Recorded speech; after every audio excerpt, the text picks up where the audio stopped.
प्यारे बच्चों, अस्सलाम वालेकुम। आज का वीडियो लेसन क्लास 8 के लिए है। सब्जेक्ट साइंस एंड हमारा टॉपिक है इलेक्ट्रोप्लेटिंग, जो हमने कल पढ़ा। आज इसका दूसरा पार्ट है। हमने कल एक्सपेरिमेंट भी किया, दिखाया आपको कि कैसे इलेक्ट्रोप्लेटिंग प्रोसेस होती है। इस प्रोसेस में क्या होता है, a layer of desired metal जो हमें चाहिए, जो कुछ खास प्रॉपर्टीज़ का मेटल होता है, इसकी एक लेयर, इस मेटल की लेयर डिपॉजिट होती है। इस डिपॉजिटेड कहाँ पे? On the surface of another metal by means of electricity. तो इसको कहते हैं इलेक्ट्रोप्लेटिंग। ये कॉमन इसकी जो एप्लीकेशंस हैं वो भी हम देखेंगे, कहाँ कहाँ हमें इसकी ज़रूरत पड़ती है, किन किन चीज़ों में। अ, ये भी एक chemical effect of electric current, जो हम इलेक्ट्रोप्लेटिंग प्रोसेस है। जिस तरह हमने कल देखा इस एक्टिविटी में कि इलेक्ट्रोप्लेटिंग में हम एक सर्किट बनाते हैं, सॉल्यूशन में जो है इलेक्ट्रिक करंट पास होकर ये केमिकल इफेक्ट प्रोड्यूस करता है। उस केमिकल इफेक्ट की वजह से, केमिकल इफेक्ट जो है उसकी वजह से ये मेटल दूसरी इसके लिए दूसरे मेटल पर हम लगा सकते हैं। तो this is also the chemical effect of electric current. Electric current की वजह से ही, उसके केमिकल इफेक्ट की वजह से ही ये इलेक्ट्रोप्लेटिंग प्रोसेस हम कर सकते हैं। ओके, ये बड़ा यूज़फुल है। ये इलेक्ट्रोप्लेटिंग जो है यूज़फुल प्रोसेस है। कहाँ कहाँ? इंडस्ट्रीज़ में इसका यूज़ होता है। इंडस्ट्रीज़ में हम क्या करते हैं, we do coating of one metal with the layer of another metal. Okay, लेकिन वो मेटल, हम उस मेटल की ही कोटिंग हमें ज़रूरत है जिसकी कुछ प्रॉपर्टीज़ हों, जिसकी कुछ डिज़ायर्ड प्रॉपर्टीज़ हम देखते हैं पहले। यूं ही हम किसी मेटल की लेयर को दूसरे मेटल पे नहीं चढ़ाएंगे, उसकी कुछ डिज़ायर्ड प्रॉपर्टीज़ होनी चाहिए। जैसे क्रोमियम प्लेटिंग हम करते हैं।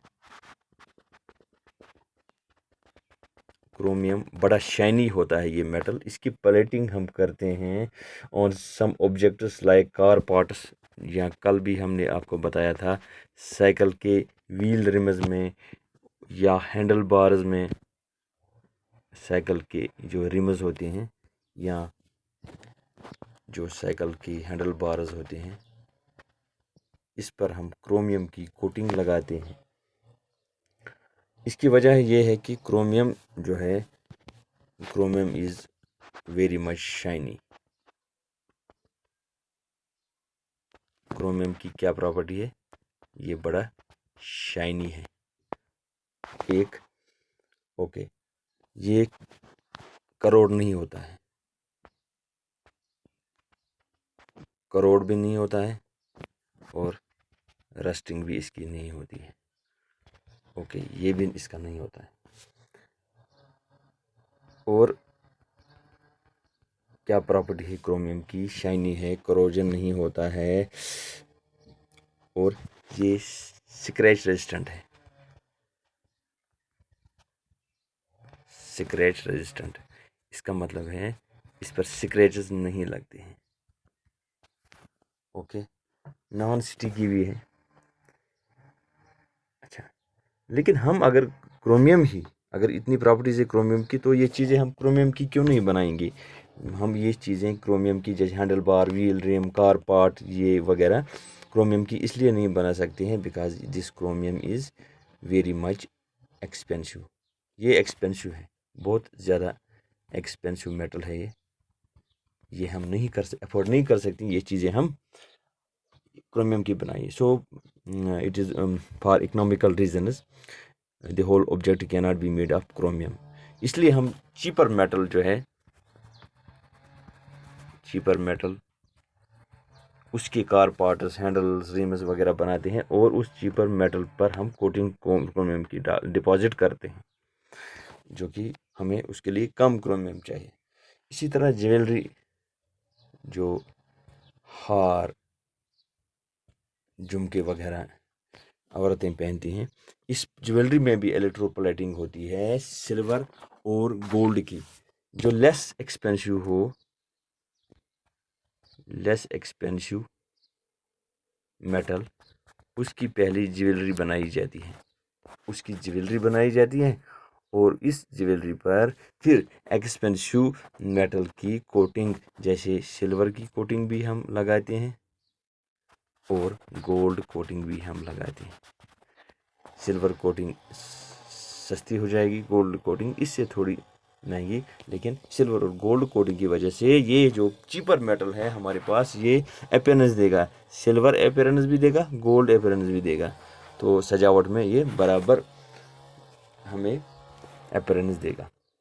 इसी तरह टिन कैन्स जो हम आजकल जिसमें खाना जो होता है कैन्स में आता है, जिस तरह वो कोक और पेप्सी के भी टिन आते हैं, अंदर आपने देखा तो वो इस तरह वो उसको छोटे छोटे वो टिन आते हैं। अंदर इसमें हम कुछ भी जैसे पिकल्स हो, कोई लिक्विड हो, कोई और फूड खाने की चीज़ हो, ये इसमें होता है इस टिन में, क्योंकि ये इससे फूड मटेरियल ख़राब नहीं होता है बिकॉज ऑफ इलेक्ट्रोप्लेटिंग। ये बाहर से आयरन का बना होता है, ये आयरन का है, आयरन तो रिएक्टिव है, वो फूड जल्दी ख़राब करेगा। इसलिए क्या किया जाता है, इसकी टिन की कोटिंग की जाती है, अंदर से टिन की कोटिंग होती है। ये टिन रिएक्टिव नहीं है, ये फूड को स्पॉयल नहीं करता है। इस तरह हमें फूड जो है इसकी प्रोटेक्शन हो जाती है।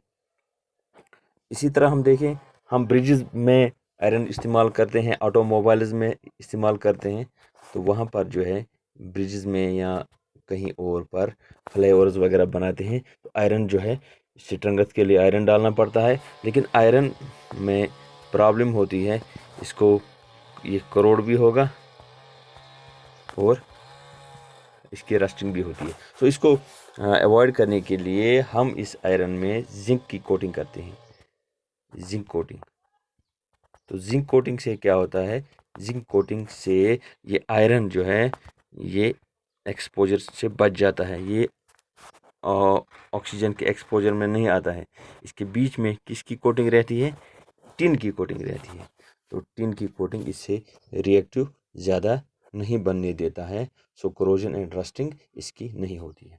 लेकिन एक मसला है इलेक्ट्रोप्लेटिंग जो फैक्ट्रीज़ में हम करते हैं, जो आपको पता है, पहले हम कंडक्टिंग इसके लिए एक मेटल को दूसरे मेटल पर चढ़ाने के लिए जो है हम कंडक्टिंग सॉल्यूशन बनाते हैं, फिर इलेक्ट्रिसिटी से हम इस सॉल्यूशन में कुछ चीज़ें डिसोसिएट करके फिर उस दूसरे पर डिपॉजिट करते हैं, जिसको हम इलेक्ट्रोप्लेटिंग कहते हैं। लेकिन ये मसला है फिर कंडक्टिंग सॉल्यूशन जो है फैक्ट्रीज़ में इसका डिस्पोजल, क्योंकि ये जो बच जाता है ये सॉल्यूशन बाकी, इसका डिस्पोजल बहुत अहम मसला है। अगर इसका डिस्पोजल जो है बहुत ही पोल्यूटिंग वेस्ट निकलता है, बड़ा इन्वायरमेंटल कंसर्न है ये वाटर बॉडीज़ को तबाह करता है, क्योंकि ये बड़ा जहरीला और पोल्यूटिंग मटेरियल है।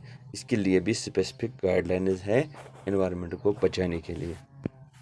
आज के लिए इतना ही।